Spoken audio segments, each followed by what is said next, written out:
20 books.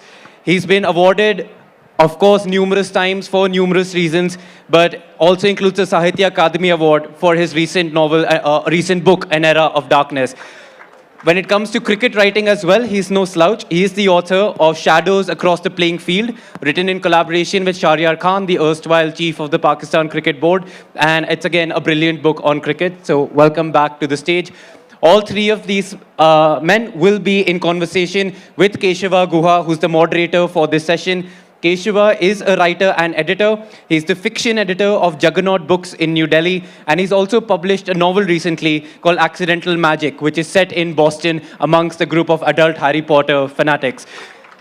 His literary and cultural journalism has also been published across newspapers, both in India and abroad. Again, ladies and gentlemen, please give them a warm welcome and let's start discussing the spirit of cricket. Thank you.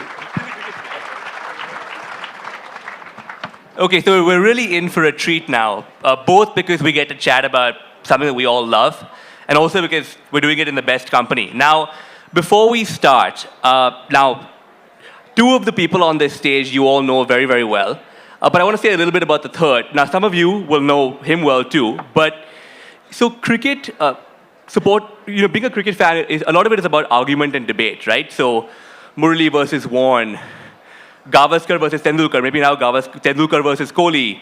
But there are a few things in which there is no debate. Don Bradman was the greatest batsman of all time. Gary Sobers was the greatest all-rounder.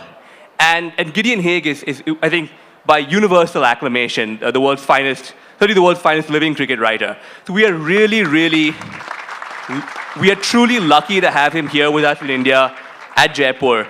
And after this session, many of his 20 cricket books are available for you to then discover for yourself. So I wanted to start now. The pioneer of Indian cricket writing, Sujit Mukherjee, wrote a book. Who, like Rajdeep, was also a first-class cricketer, wrote a book some 50 years ago called The Romance of Indian Cricket. Now, that's not a word we tend to use in association with cricket anymore. We might talk about glamour, or about success, or about Virat Kohli's diet, but we don't really talk about romance. But I think for all of us, we have lived a romance with cricket, right? And so I just wanted to ask each of you to tell us about your romance with cricket, how it started, and let's, on the principle of Atithi Deva Bhava, let's start with Gideon. Well, cricket's the longest continuous kind of extra-familial dimension of my life. It's the thing that I've tried hardest at to the least effect over the course of the last 40-odd years. I'm still a current player, and I think everything that I do in my writing derives from the fact that I've had the experience of playing on a regular basis. The technical challenges, the mental challenges, the temperamental challenges, the psychology, the history, the tradition, the literature. It's a gift that to me has gone on giving. Every time I think that I might have explored everything that cricket has to offer, something new comes along to enchant, delight, and distract. But could you also tell us about how you start? I mean, your early years as a cricket.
I think all of you, apart from reading Gideon's book, just go away and look up that photograph. Trumper, who is a great Australian opening batsman, I suspect most of you won't have heard of, but really the greatest batsman of his time, about 110 years ago. It's almost like the photo of a great ballet dancer, rather than of a sportsman as we think of it today. So now, Rajdeep, of course, your story is very unique because you were born to a great cricketer, but also a great cricketer who was an outsider because he was really he came from a place where cricket was not played. So tell us more about that. That's right. My father remains the only Goa-born cricketer to play for India. And it's a remarkable story because in 1940, when he was born in Goa, it was Portuguese ruled. He didn't see a cricket pitch, a proper cricket pitch, till he was 17. And he played on a railway track, a match against Reserve Bank of India in 1956 as a 16-year-old, scored a century. The Reserve Bank of India captain comes to my father's elder brother, who was a freedom fighter for Goa. They were still fighting and he had just come out of jail. And he tells my father, the Reserve Bank of India captain tells my father's elder brother, just bring him to Bombay and we'll make him a cricketer. So my father takes 1 year to get a work permit. He's been taught cricket until then by the village tailor, who had himself learned cricket listening to radio commentary. And imagine what the game was like. So my father goes to Bombay at the age of 17 and 4 years later plays for India. He knew no one in Mumbai, or Bombay as it was known there, except a few benefactors who over the years just looked at talent and gave him opportunity. I, on the other hand, had everything going for me. I was born in a South. Shashi and I come from the same school. I wear it as a badge of pride. And our school is known for most things except cricket. But I was determined to play cricket. I had the best equipment, the best coaching, came from seemingly a family of where my father had played cricket for India. And I was desperate to play cricket for India. However, I've realized that cricket doesn't run in the blood. A doctor's son can be a doctor. A politician's son can certainly be a politician.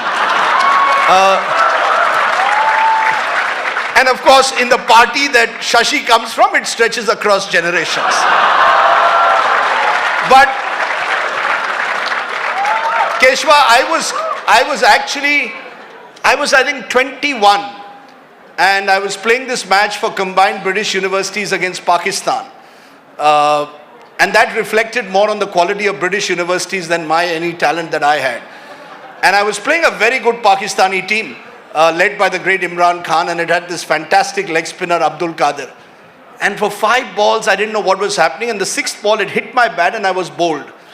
As I was leaving, Salim Malik, one of the Pakistani cricketers, turns to me and says, "Aap India se aate ho aur aap spin bowling bhi nahi khelna jante." That's the day I realized I had to do something else in life. And I've often said this, if you failed at everything in life, there's always journalism. So I sort of look at cricket through my father's eyes. That's the way I saw the game. What was it? I mean, long before Mahendra Singh Dhoni, I'd like to believe there was Dilip Sardesai. Came from a place with no cricket tradition. And his greatest series, ironically, and this is my final word, was in the West Indies. In 1971, he scored these 642 runs in the West Indies. And I remember a conversation he had with someone who asked him, when you looked at the West Indies, how did you play so well in the West Indies? And he said something in his typical Goan way. He said, every time I went to the West Indies, he went there twice. He said, I looked at the palm trees, I looked at the beach, and it reminded me of Goa. And I felt so comfortable playing in the West Indies that I never felt the same anywhere else in the world. So I think cricket is something that is inborn. I see it today when I see the Indian under-19 captain at the moment is a milkman's son.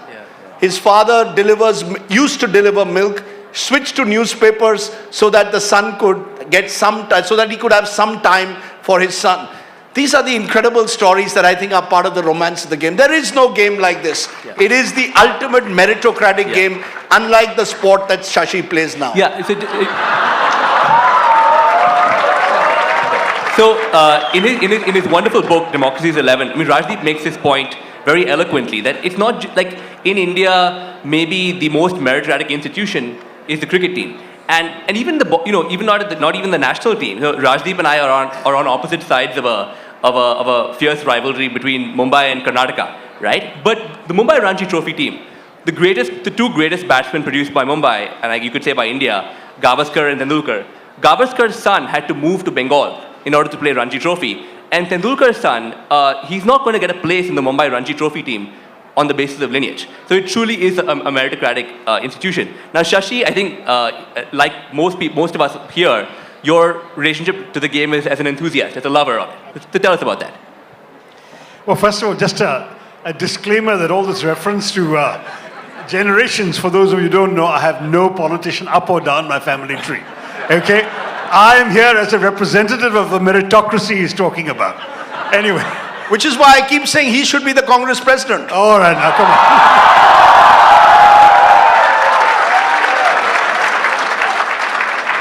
on. You've needlessly given them a headline for tomorrow. Anyway, so I was struck by the question about the romance of Indian cricket, because these days when people talk about the romance of Indian cricket, they mean Anushka Sharma. But the fact is that I actually, being the oldest person on the stage, can tell you that I enjoyed the romance cricket as a young kid, when indeed you either had to see the match live or listen to it on the radio. There was no television in my childhood in India, so you couldn't watch the game the way all of you are lucky enough to be able to. And what happened with me was that I was taken to see my first test match by an indulgent father at the age of 7. It was a match between India and England, a test match in Bombay in the winter of 1963. And it began the first day of the first test with an Indian opening batsman come wicketkeeper called Budhi Kundaran. Within the first couple of overs, he had smitten a huge six that landed practically at my feet in the stands. Utterly thrilled. Then he tried the shot again. This time it landed just short the ropes, another 4.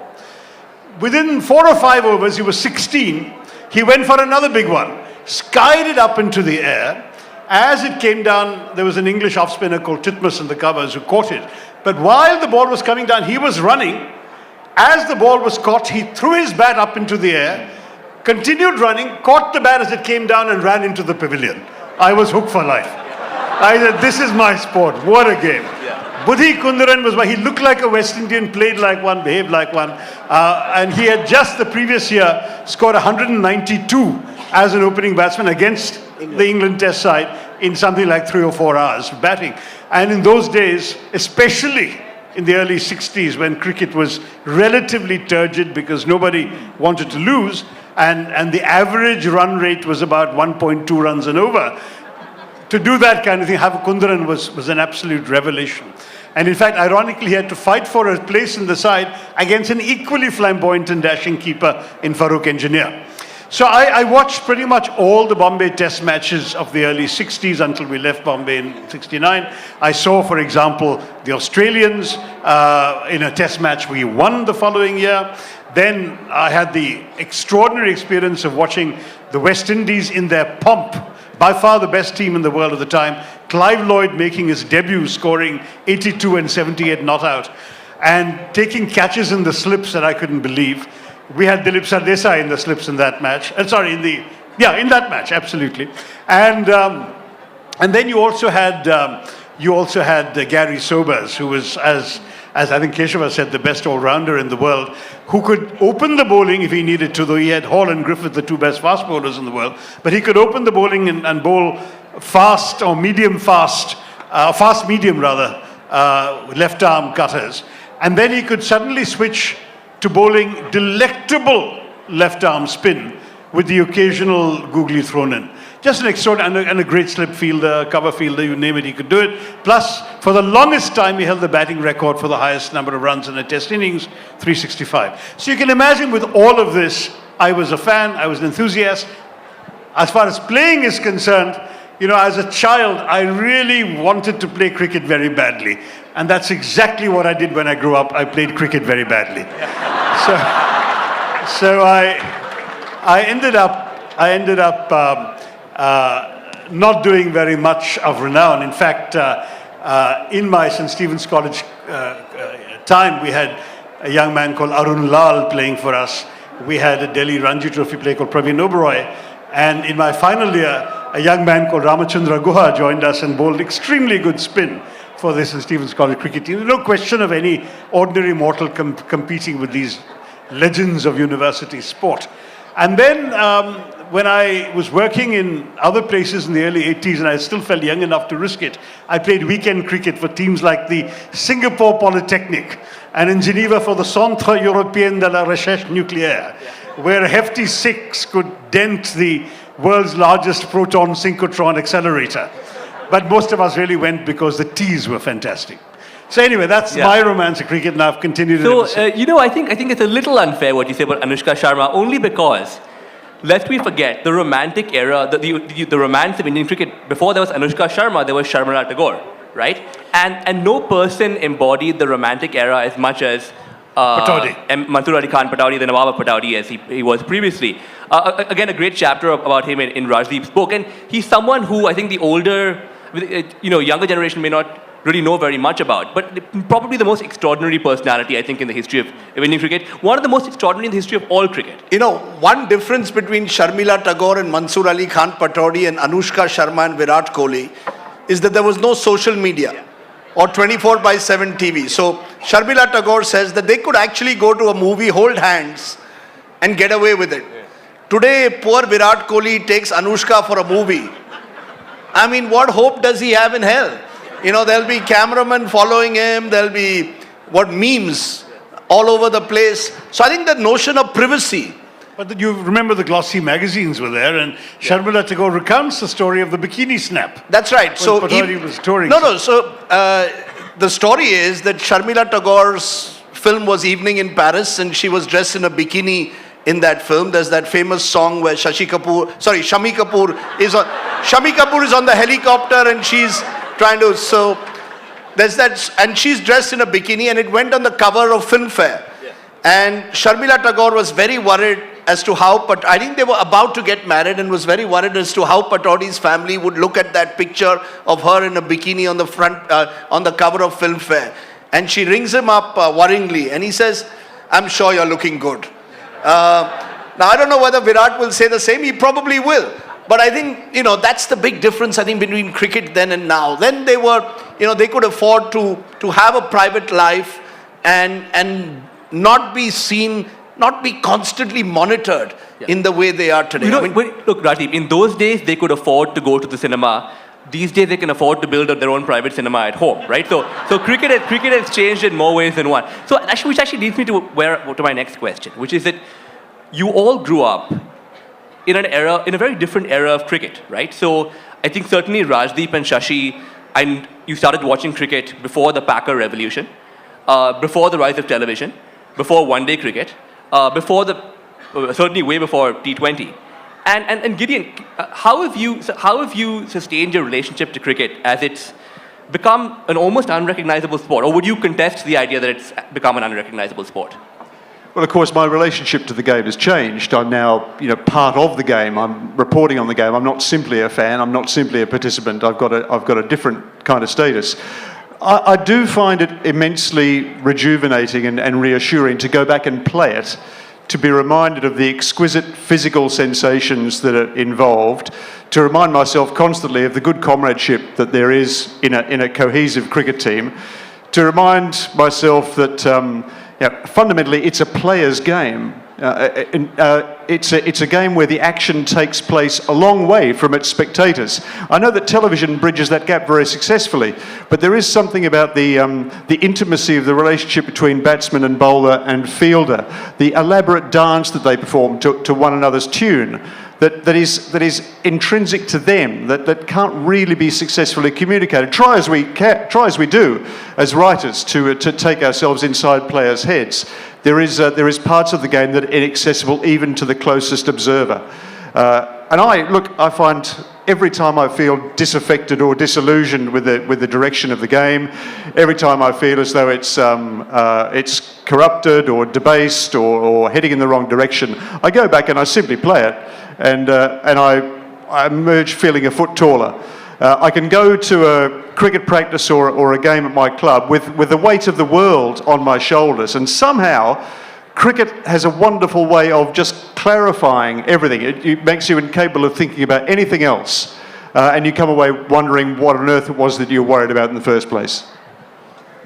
So the most obvious change, I think, is for all of us, even though I'm much younger than the rest of you, cricket meant, in the first instance, Test cricket.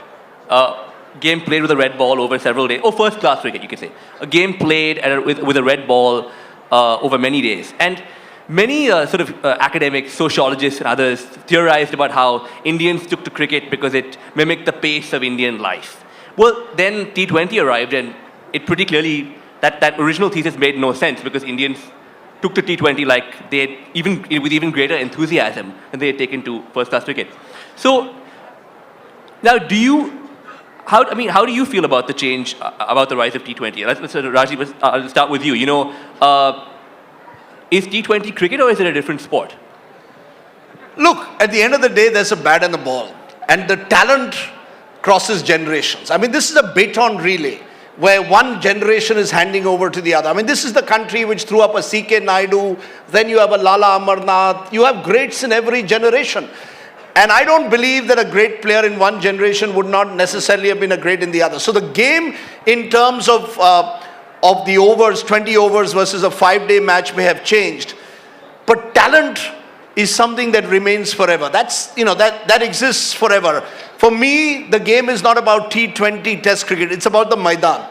Whenever I feel depressed, and I feel depressed very often by what I see around me nowadays, particularly as a television news anchor, I go back to the Mumbai Maidan. And when I see those kids playing, maybe it's out of nostalgia, I love the infectious energy. That will remain forever. I think, therefore, it's an intrinsic part of Indian life. That's not going to change. Maybe they now play 20 overs where they played 50 overs, but just the sheer delight with which they come, holding their bags, coming from a suburban train, pushing through it. Some of them may well go on to play for Mumbai or for India. I just get a sense that will remain forever. Whatever else changes. Of course, money has come. I think the big change is what money has done to the sport. And at the end of the day, I'm damn happy that that's happened. The first cricketer that I idolized was a guy called Eknath Solkar. His father was the groundsman at the ground where my father and others would play at the Hindu Gymkhana. And he was just the most flamboyant man for a young boy, because he had his collars up. He had these long sideburns. He was the most fantastic fielder India has ever produced. But, I don't think he ever got his due. And he had to struggle through his life. Today, an Eknath Solkar would be the first pick in an auction for 10 crores. Kapil Dev once told me in a slightly sort of mellow mood, he said, "Yaar, 10 crore? मैंने तो पूरी जिंदगी India के लिए खेली और मुझे तो 1 crore ही मिला at the end of the day." I mean, think about it. India won the 1983 World Cup, defeating the mighty West Indies, and they had to organize a Lata Mangeshkar music concert so that the players could be paid a little more than the 20,000 pounds that they were otherwise being paid. I mean, that is what, 35 years ago? From there to today, I think it's great. I think we tend to greed is good for everyone else, but not for our sports person. Why? Why not? Why should they not finally get their rewards for talent? I am damn happy with the way I see the sport. They're talented, they're young, they're hungry, and at the end of the day, they deserve it. And they're adaptable too, Rajdeep. We are expecting levels of adaptability and flexibility and versatility unexampled in this generation. I mean, in that sense, Kohli to me seems to be sort of the ultimate evolutionary specimen of modern day cricket. Whereas Gavaskar was the master of Test cricket and Tendulkar was the master of Test cricket and ODI cricket. Kohli's mastered all 3 formats, and he has the technique and the fitness and the temperament to range across all 3. That's an extraordinary challenge. He's unique, perhaps, in the annals of the game. We're living through the Kohli era, and we'll look back on this and think, weren't we lucky? He's the millennial master. Yeah. And again, it's the baton relay. I was told stories, I don't know whether they are true, of the great Mushtaq Ali in the 1930s. I mean, these are the legends that the sport has. that Mushtaq would step out and hit the fast bowlers. I thought it was, it was just someone spinning a tale. Now I see the young boys playing the same way. I saw an Australian yesterday in their BBL actually hit a Yorker for 6, like this behind the wicket keeper. Completely fearless. This is the fearless generation. And I think Gideon is absolutely right. Kohli's taken the game to another level. But I see a connection between Mushtaq Ali in the 1930s. Probably, Mushtaq apparently used to, every sort of stylish cricketer had a handkerchief, collar up. And Madhubala apparently once stopped a shooting because she wanted to go and see Mushtaq bat. Yeah. I can imagine that happening with the Virat Kohli. So long before Virat there was Mushtaq, long before Gavaskar there was Merchant, and long before Virat and Anushka there were Pataudi and No, but it's very interesting that you speak about Virat in this way, because he isn't the kind of batsman you're talking about, right? So Virat famously is not an innovator. So he doesn't really play the reverse sweep. Most of the shots that he plays are shots that, of course, Gavaskar may not have played them in the same way, but they would have been known to Gavaskar as he was growing up in the 60s. And the other interesting thing about Virat is he's the millennial master, but he's also, we're kind of looking at him to be the guardian of Test cricket. He talks all the time about how you're judged in the long run. The word he uses is legacy. He says, my legacy will be as a Test cricketer. And recently, as people have been talking about moving to 4-day tests, Virat is the one who says, no, it should still be played over 5 days. So, Shashi, do you see Virat as someone who might save Test cricket? I think in some ways T20 has saved Test cricket, but in the Indian context, Virat is certainly one of the reasons for it. I mean, there's no question that the game has speeded up. And look, I grew up in an era where a draw was a more probable result than a victory for either side in almost any match, unless the teams were so lopsided in their effectiveness. The West Indies or Australia would always beat us. But against anybody else, we more or less had a 50-50 chance, and the rest of the time was a draw. Today, I believe 80% of Test matches have a result, and a significant majority of them have a result in 4 days. So there's something that's happened to Test cricket through the process of acceleration that T20 has made possible, which I welcome. It makes it more interesting. I've reached a stage in my life where I don't have time to watch an entire match, so I only watch the highlights. But very often, in the old days, you would watch highlights and you feel you've seen everything worth seeing in that day's play. Today, you're missing out a heck of a lot because there have been so many things worthy of inclusion in highlights package that didn't get in. Still, I think one shouldn't exaggerate how much the game has changed. There were these kinds of heroics in the past. I can tell you a story from my childhood. When Eknath Solkar captained the Indian schoolboys in England in 1967 against the London schoolboys, we managed to get them all out with just 12 runs needed to win. Last day of the match, few minutes left, fading light, and 12 runs required to win. Third ball, opening batsman gets out, and Surinder Amarnath walks in. 2 balls to go. Left-handed batsman's getting dark. Normally the batsman had to appeal for the light in those days. He hits each of the last 2 balls for a 6, and the Indian schoolboys win. Now, that kind of talent was there. And that was the tour that, featured Solkar, Surendra Amarnath, Syed Kirmani, all sorts of names we came and heard of later as well in Indian cricket. And of course, some who sadly disappeared, like A.A. Asif, who for a year or two was the best sort of potential successor to Kundaran Engineer, but then just faded. Now, if every generation can produce players like this, the fact that formats have changed and gives them an opportunity to showcase these abilities in different settings is the only thing that's different. I still believe that a Surinder in the 60s or early 70s could have played just as well in T20 as any of the stars playing today, but there wasn't a T20 for him to play. I do think that there are certain cultural changes that at least I would like to give Virat Kohli credits for. I mean, Shashi talked about draws. So, Sunil Gavaskar captained India. As captain, he won 9 tests and he lost 8 tests. He also drew 30 tests, right? So over 60% of the tests that he played in as captain, India drew. And with Kohli, the idea is he would always rather lose while trying to win than settle for a draw. But there's something else. So again, in Rajdeep's book, he talks about this word. It's a Marathi word for century, shambar. And he says that this is the most prized thing in Mumbai cricket is a shambar. So I guess one could say that a criticism that was leveled at Gavaskar Tendulkar, that they actually cared a lot about scoring centuries, individual achievements. Kohli only seems to care about one thing, and that's the team winning. I don't think he seems bothered about his statistics, playing on to get a 100th century or anything like that. I would agree with that, and that perhaps reflects the changing India. The India of the 60s and 70s was an India of scarcity. I mean, it was the 3% Hindu rate of growth. Gavaskar was your fixed deposit. Sachin Tendulkar is a blue chip share, and Kohli is a hedge fund. Kohli at the end of the day plays with that sense of liberation. This is what liberalized India has done. I don't think he has any memories of that India when we all struggled for a chiclet. One chiclet that we got, we thought we'd achieved a huge thing in life. Gavaskar, I asked him this, the self-restraint was conscious. I played a club match with Gavaskar after he'd retired.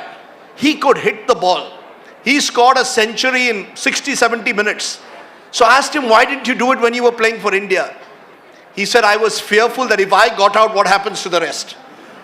And therefore, it was a generation that necessarily was a generation that didn't have the exuberance that the Kohli generation had. It's cultural.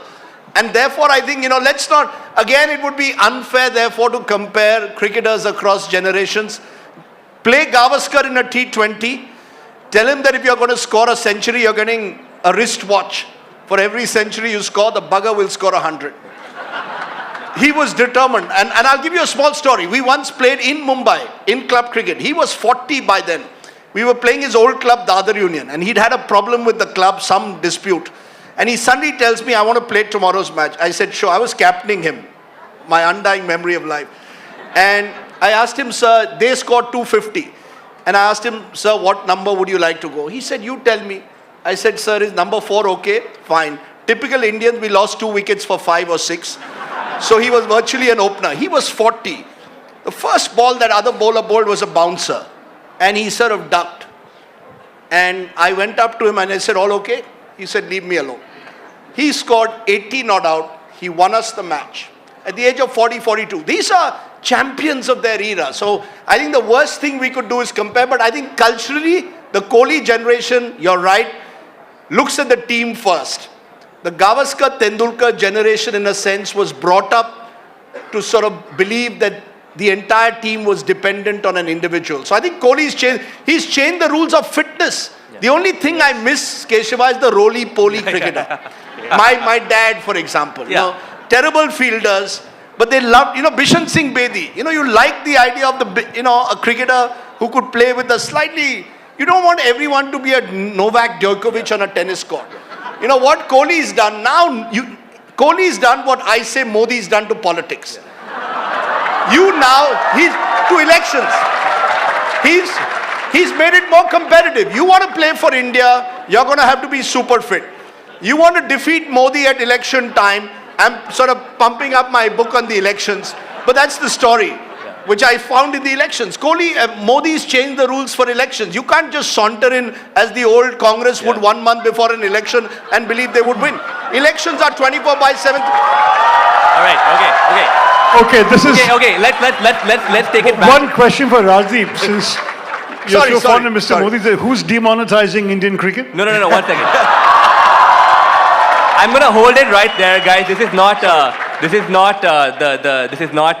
India Today. Shashi, can on. you get super fit? Yeah. Can you get super fit? Could this be the start of your health regime? Yeah. We'll play the Rocky theme in the background and you'll start training for the World Championship. Okay, so before we move on. Super competitive. So, but I would say on the roly-poly cricketers, I think with Rangana Herath, yes, that person has sadly now passed into history. But so, one very quick question on Kohli before we move on. I got to ask you this. We do have experts on politics and leadership here as well.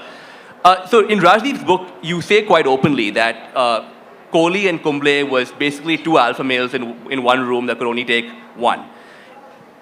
Isn't Kohli and Ganguly just the same thing again? I think I am stunned by Virat Kohli's transformation. He just won the Spirit of Cricket Award this year. And I think he deserved it because when an Indian crowd in England was booing Steve Smith, he went up to them and said, don't do it. And I thought that was fantastic. This boy, but This man from Paschim Vihar, step by step. It is an incredible story. His father dies in the middle of a Ranji Trophy match. He goes next day and scores 90. It is, and then goes and lights his father's fire. You know, there is a fire in the belly that I think transcends talent as well. So I think Kohli has just, Keshava just changed. Yeah. You know, I think he's shown the kind of leadership wherein I think even if there is a narcissistic streak, he's been able to keep it at the, relegated to the margins and just focus on winning. I asked him, what is the legacy that you want to leave for Indian cricket? And it was a stunning answer. He said, I want the next generation to be even better than I was. I think that's terrific. I remember 2011 World Cup, he was lifting Sachin Tendulkar on his shoulders, and he says he's lifted the burden of Indian cricket for much too long. It's our time to lift him up. There's something in that kid, and I think it's a great story of life. You don't need to be a doctorate to learn life. I think Kohli's learned the journey. Kohli's now become a doctorate in life. He's learned about life. He's a terrific leader as well now.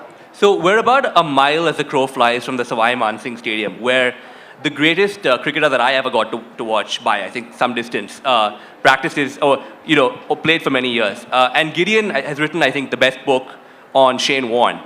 So Gideon, there'll be some people here who actually probably only know Warne from his last years in the IPL, which seems amazing to me. But could you just tell us what made him?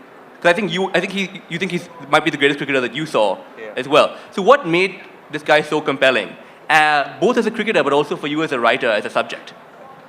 Well, growing up in Australia in the 70s and 80s, you were often told about leg spin. You often heard about the myth of leg spin, and you were told by sort of old stagers how magical it was. The legend and lore of the Grimmets and O'Reillys and Bennos, but you never saw it.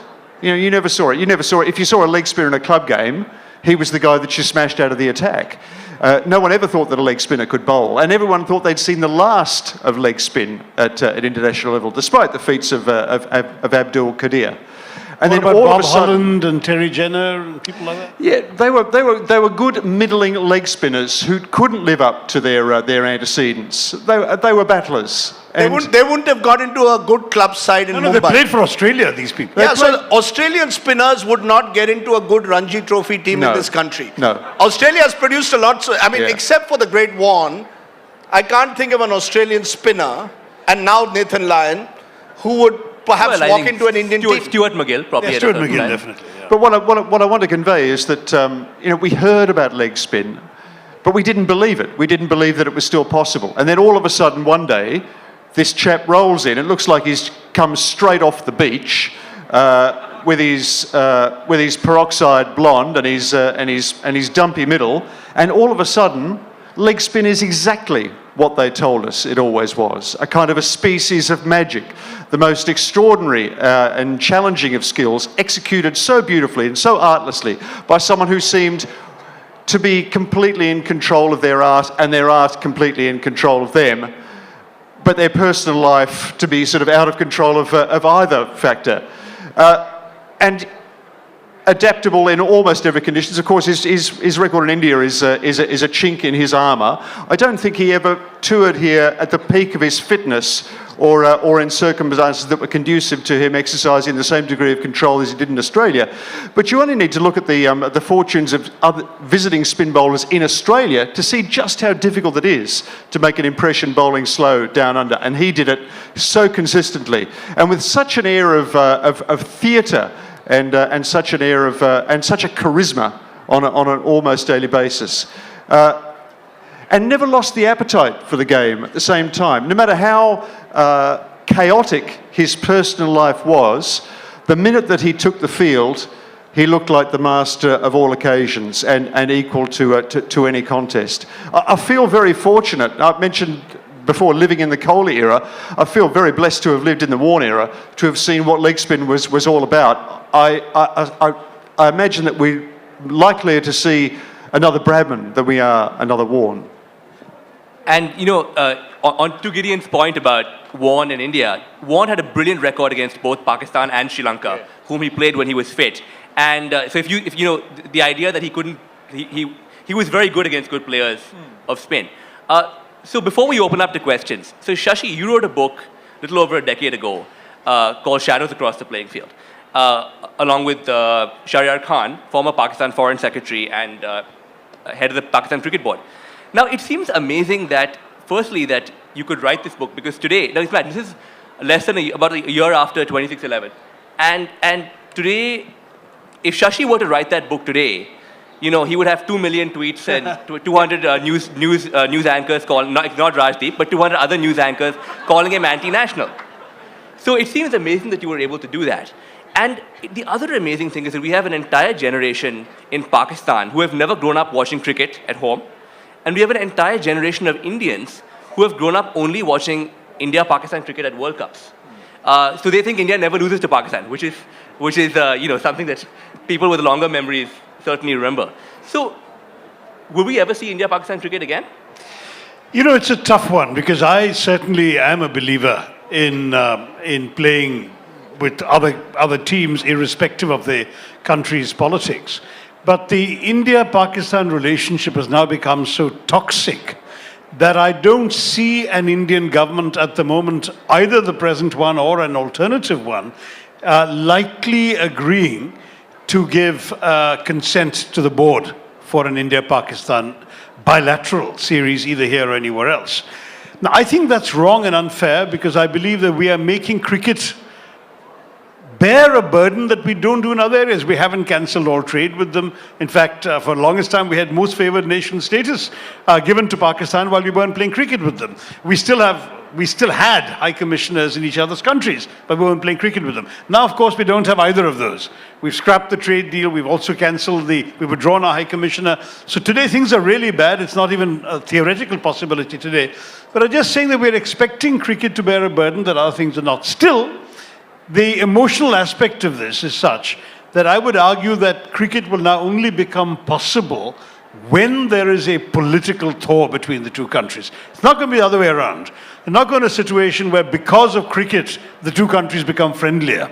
It'll have to, the politics will have to come first. You know, look at how bizarre it's become, Keshava. In my club in Mumbai, the Cricket Club of India, there's a restaurant called the All-Rounder, which was named after the great all-rounders of the 80s. Botham, Richard Hadley, Kapil Dev, Imran Khan. And there were pictures of all of them in the restaurant. Guess what the Shiv Sena did when I think Shashi's party was Shashi's party in power? Probably not. I'm not sure whether they were in power in Maharashtra. But the Shiv Sena got the photograph of Imran Khan covered. I mean, how bizarre can you get?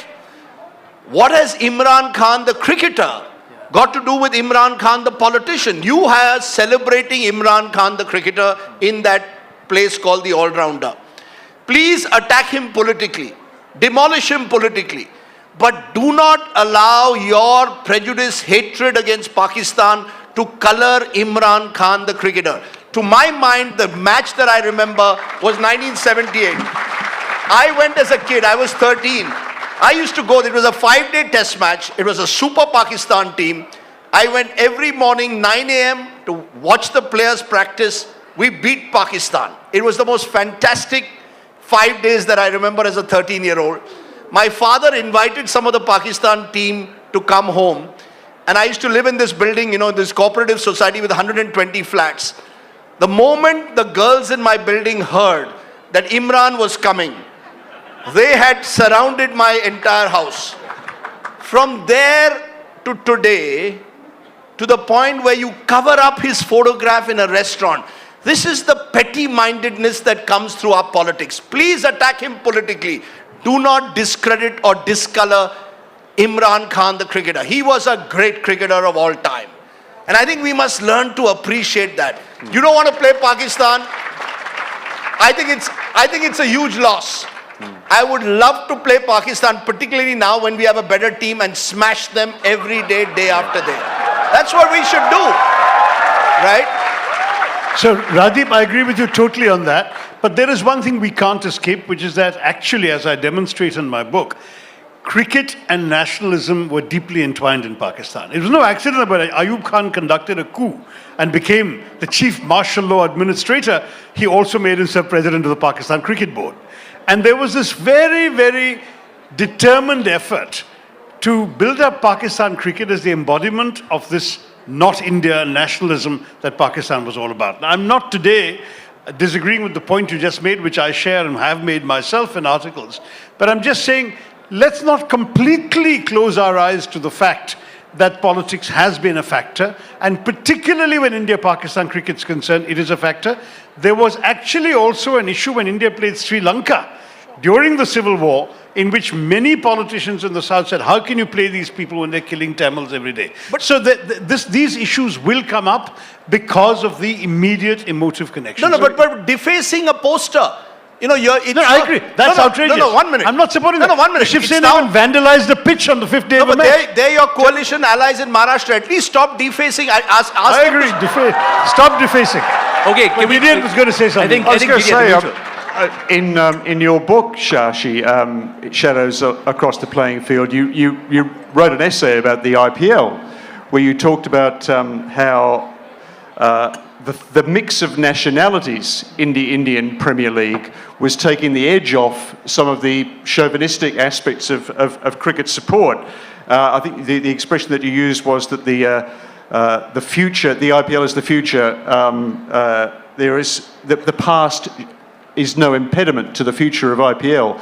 How does that reconcile with the fact that Pakistan players are not permitted to play in the IPL? Yeah, it's really that in fact a sort of an economic boycott has been waged against Pakistan cricket by India for the last 10 years. And in some respects, the IPL is the ultimate sort of triumph of nationalism, because it is a tournament where only one country can win. India wins every year and celebrates itself along the way. Very true. Well said, Gideon. But look, I do talk about watching a KKR Delhi match where the 96,000 people in Eden Gardens are cheering Shoaib Akhtar bowling for Calcutta against the two Indian opening batsmen of the day, Sehwag and Gambhir, playing for Delhi. And they were cheering for the Pakistani bowler because he was playing for them. So there was the kind of thing that Gideon's referring to, the taking off the edge of this ultra-nationalistic rivalry. But at the same time, I think Gideon's right. If you had Pakistani players playing for Indian teams and being able to identify with and make a living out of playing here, who knows whether they might become a constituency for peace within Pakistan. So we're going to open up for questions now, but I have a yes or no question for Shashi before then, because I was struck by something you just said about Ayub Khan. So in India also we have politicians on both sides of the aisle who moonlight as cricket administrators, or sons of politicians. But you know, Anurag Thakur, Rajiv Shukla, Jai Amit Shah, Jyotiraditya Scindia.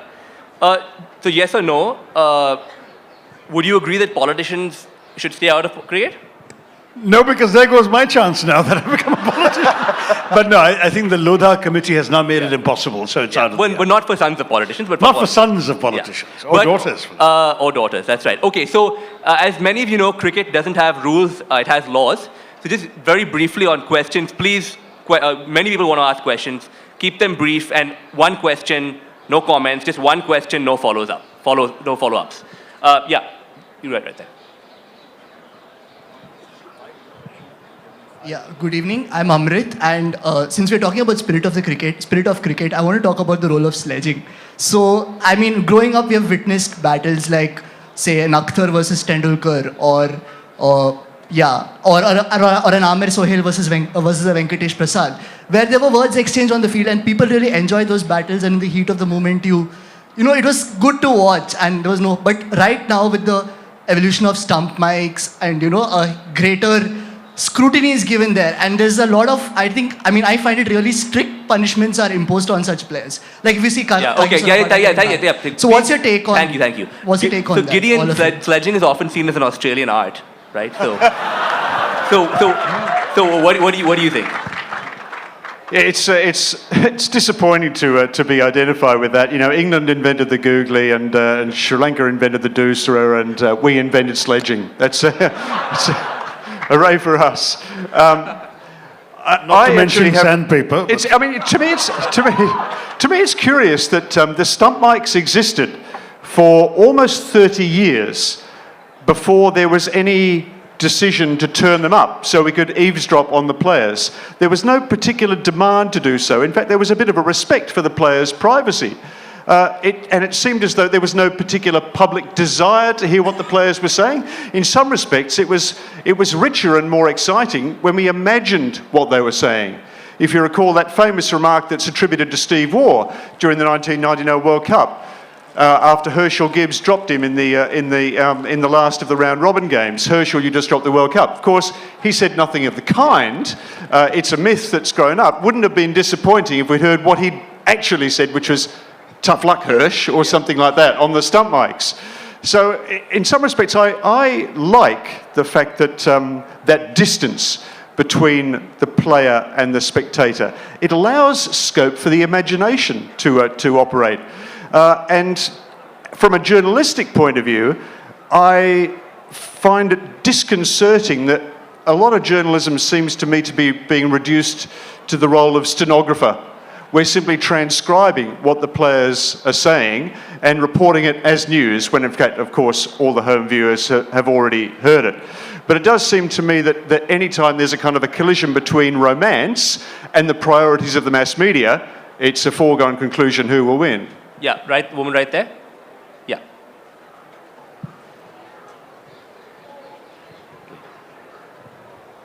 Let's take maybe 3 questions quickly, and then we'll answer them. Hello, sirs. I speak for all the women here. When will we have a discussion like this for women in cricket? Yeah, great. Okay, so we'll take a couple more questions quickly. Yeah, you right there. Yep, yep. Yeah. Okay, we'll take both of you. That's what will make it easy. Yeah. First of all, let me thank you for this brilliant talk. My question is to Gideon. So, Gideon, ECB, Cricket Australia, and BCCI control the lion's share of cricket and policies across the world, right? And there is concern around sustainability of cricket. How do we spread it across boundaries to different nations? And we are seeing changes where World Cup formats have been limited to specific countries. So what's your comment on that, and how do we go forward from here into making this sport more sustainable and spread across the world? That's a great question. And Hello, thank you for this amazing session. So since this session is about the spirit of the game, my question, despite being a diehard Kohli fan, is regarding the Spirit of the Game award that was given to him. So what Kohli did, I think personal spirit, I think what he did was by this personal spirit which he played the game. But what happened with the New Zealand cricket team in the finals of the very same World Cup, do you not think that it would have been a better recipient of the award, as it showcased a set of players upholding the very spirit of the game and respecting it? Thank you. Okay, women's cricket? Rajdeep? First of all, just very quickly, I actually believe now it's unfair to target the Australians only for sledging. We've actually mastered it. And that is part of the qualification of the game. I think 30 years ago, we would be intimidated if the Australians sledged us out. Now we'll give them back as good as it gets. And many of them, unlike in the past, now know that their commercial interests lie in India. So they won't give us back as good as they got 30 years ago. The great Greg Chappell never came to India because he thought India was perhaps not worthy of him to come and play Test cricket in. That's changed. So I think sledging is now universal. But I thought the New Zealand point, I think Kane Williamson, to my mind, is the one cricketer who connects to the past better than any other contemporary cricketer. There is something serene and calm about Kane Williamson. It's a remarkable ability to have. MS Dhoni in his own way has it. This ability to stay calm in today's sport where, everybody's pumping fists, hitting each other's gloves. You should see the old cricketers when they score 100. Yeah. Someone sent me he scores 100, he doffs, puts out his cap, puts the thing and goes back to play. It wasn't as if there wasn't fandom there. Fandom now means you've got to express yourself. This is the generation that is the Instagram generation. So everything has to be, out there in your face. And I think Kane Williamson, to my mind, the way he handled that World Cup final, which I believe New Zealand deserved to win. Yeah. That I just don't believe that 6 runs should have been granted, which hit Stokes' bat. I would have given the spirit of cricket to the entire New Zealand team. They handled it brilliantly. So I want to take the big three question, but Shashi, any comment on women in cricket? No, I mean, I think she's right. I think there should be discussions at a festival like this, but there also need to be some books in order to justify it in a literary festival. Let me just say something very quickly. There's an outstanding book, a wonderful writer who tragically passed away of cancer called Siddhant Patnaik, I think, about the history of women's cricket in India, published by Westland. It's a beautiful book, so I can't recommend that highly enough. It's a really thorough, well-researched history of women's cricket in India. But Gideon, big three. Sorry, just on the subject of women's cricket, I would like to say that we are closer to having that conversation than we've ever been before. We're much closer than we were even 18 months ago. The strides that women's cricket has made in Australia and in India are extraordinary. I never thought I'd see them in my lifetime. And if you do harbour a love of the romance of cricket, many of the best stories now, many of the best stories of people rising above their circumstances and accomplishing great deeds on the field are to be found in women's cricket. It's in some ways much more relatable than men's cricket is. Men's cricket now takes place at a level far, far above the everyday spectator, but somehow women's cricket is much better at bridging the gap between the spectator and the spectated. Big three, well, yes. It's strange, isn't it? It's a bit of a paradox that the richer cricket gets, the less it seems able to afford. And that's because, like all modern societies, or like modern society itself, the concentrations of wealth and the inequalities of wealth are becoming more extreme every day. The rich are getting richer, and the poor are slipping behind by degrees. I posed the question some years ago about what cricket exists for, whether it exists in order to make money or whether it makes money in order to exist. And I think that increasingly, with a game that's sort of confused about where it's heading, or heading in myriad directions at once, there is an increasing temptation towards short-term economic outcomes and short-term strategizing. And no one really knows what they want the game to look like in 10 years' time. They want to make money while the going is good. Yeah. Okay, we have time for one question. The gentleman who's standing up over here. Also, we have 2 biopics coming up on Indian women cricketers. There's one on Mithali Raj and one on Jhulan Goswami. Yeah. And Jhulan is a fantastic story. So, but sir, with a brief question with a time for a brief response. Yeah. I'm an ex-serviceman, retired from army as an honorary captain. I have never played cricket. My cricket interest developed on radio in 60s. What I feel now, the cricket board should not be in the hands of the politician, irrespective of their outstanding game in the field. Similarly, they shall not be kept in selection boards. While selecting the team, for God's sake, they must not be given any place. Thank you, sir. Okay. You know, I actually have a slightly I think politicians actually make decent administrators, because politicians have access to resources. And that's what you need sometimes to be cricketers don't necessarily make very good administrators. My problem is different. The moment the administration now has people from Gujarat, I am told that the World Cup final in 2023 will be held in Ahmedabad. Now, you know, at the end of the day, as a Mumbaikar, I think Mumbai is the home of cricket. You can please run the game the way you want, but don't use the game because you want to sort of build your own constituency in Gujarat. So I'm all for politicians being, you know, Shashi Tharoor should be possibly the president of the Kerala Cricket Association. If I can't make him president of the Congress, at least become president of the Kerala Cricket Association. Okay. Neither has a vacancy. All right, one very brief comment from Shashi, then we're going to close. Just on the big three, I mean, the late Arun Jaitley said to me 10 years ago that India's position in the International Cricket Council was analogous to that of the United States in the UN Security Council, I mean the UN those days.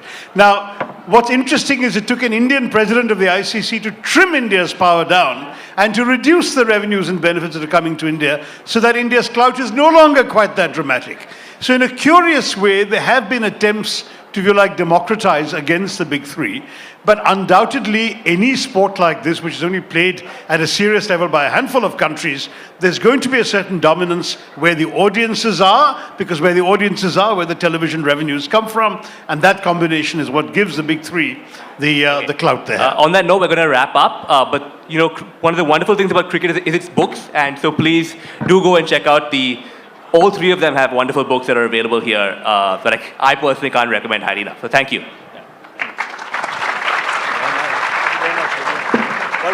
Ladies and gentlemen, that lasted the length of a T20 innings, but we'd have been equally happy had it gone on for 5 days. So in an hour, I've made Cricket Spirit of the Game presented by the Australian High Commission and the Australian Council for the Arts.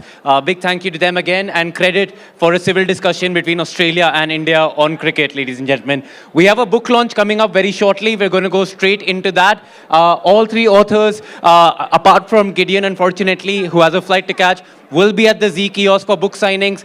Rajdeep Sardesai's book on the 2019 elections, How Modi Won India, is available at the JCB Prize for Literature bookstore managed by Full Circle, and you can purchase that for the book signing as well. Thank you all for being here. Please exit calmly, and we'll see you in maybe 2 minutes for the book launch and the next session. Thank you. If you are leaving the venue, please pay attention to your belongings. Make sure you take everything with you. And please also take your rubbish with you. This is a family home. We love it, we respect it, we try to look after it. Please take your rubbish and put it in the bins provided. The book launch, which will start in about 1 minute, is Unleashing the Vajra, Nepal's Journey Between India and China. That book is written by Sujeev Shakya, and he will appear in conversation with Bruno Masaish. That will start in just a couple of minutes. While I have your attention, we're running a small giveaway here at the Z Jaipur Literature Festival. If you are a fan of any particular part of the Diggy Palace venue, we're driving a user-generated